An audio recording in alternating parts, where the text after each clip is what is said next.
Hi, welcome to our viewers. My name is Patrick and I'm here with Tyler.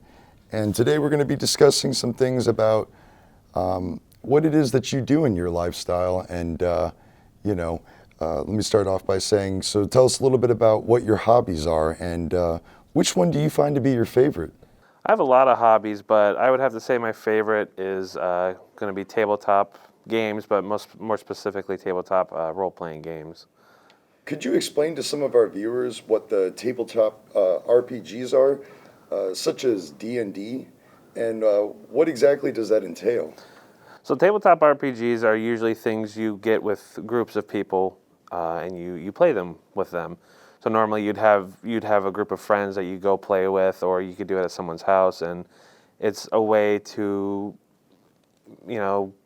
take a break from daily life and just have fun for a while. So, since the first time you came across this lifestyle, how long has it been now that you've been a part of this community for? It's been quite a while because I started in probably the freshman year of high school with a small group. We really didn't even have books or anything. Our friend would make things up as we went along. It was a disaster, but it was fun, which was the point.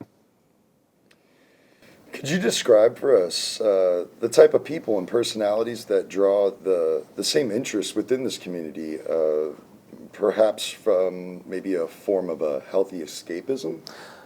So yeah, there's a lot of there's people from all different lifestyles that will play role-playing games, all the way from like prestigious businessmen to people you'd meet in a gas station, and it is a very easy way to just forget about daily life. And, if you've had a horrible day, it's something you can look forward to the weekend. It's like, well, today was bad, but I get to be with my friends and play and be in something that is completely unrelated to the world.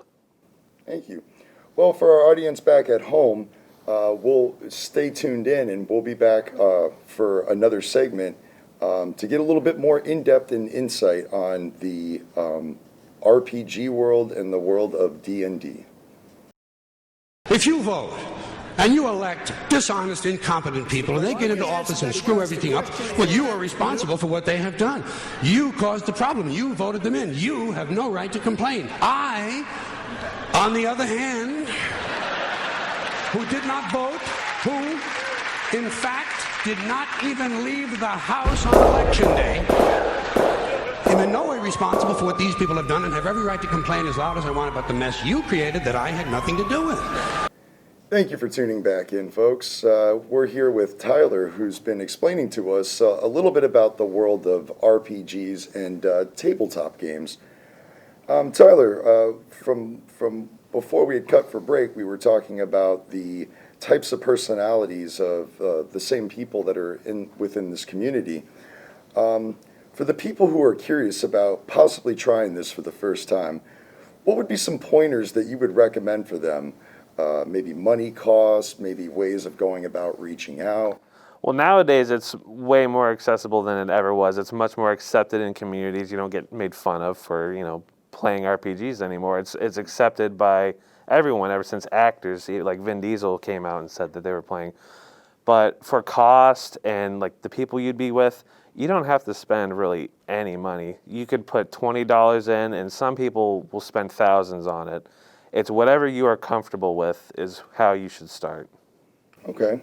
Well, much like anything we do, there are limitations and boundaries as to how far we can go. What would be some of the instances of what would be considered acceptable or maybe unacceptable?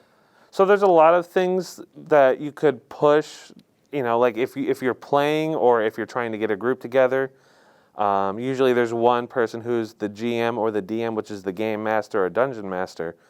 And you usually look to them to get the group together, to schedule and, have everyone work together. That is the main premise of these games, is to work together. So something that would be unacceptable is if you have a player who is outright, ruining the experience for people, like attacking other players or generally causing problems. But on the DM side, having bad control over your players or not really bringing full you're not bringing everything to the table that they need is not acceptable. And aside from D&D, you did mention that there are other RPG platforms to play on. Would you briefly give us some examples of maybe your top recommendations for these platforms? There's so many. D&D is the one everyone knows, but there's Star Wars RPGs, there's Call of Cthulhu RPGs, there's anything you can think of, there is something there for that. And like I said before, you can make your own. That's the whole premise of it is it's a way for you to leave this world, essentially. Well, thank you, Tyler, for joining us today. And for our viewers at home, if you can tune in next week, we will have our other guest on, and they'll be explaining to us about some of their hobbies and what their lifestyle entails with some of their favorite things. Thank you for tuning in. Have a great night.